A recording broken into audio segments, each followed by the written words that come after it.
بسم اللہ الرحمن الرحیم۔ رسول اللہ صلی اللہ علیہ وآلہ وسلم نے ایک مرتبہ فرمایا کہ درختوں میں سے ایک درخت ایسا ہے جس کے پتے کبھی نہیں جھڑتے اور اس کی مثال مسلمان جیسی ہے، مجھے بتلاؤ وہ کیا درخت ہے؟ تو لوگ جنگلی درختوں کی سوچ میں پڑ گئے اور میرے دل میں آیا کہ میں بتلا دوں کہ وہ کھجور کا پیڑ ہے۔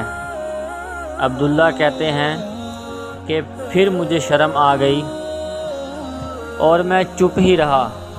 تب لوگوں نے عرض کیا، یا رسول اللہ، آپ ہی خود اس کے بارے میں بتلائیے۔ آپ صلی اللہ علیہ وآلہ وسلم نے فرمایا، وہ کھجور ہے۔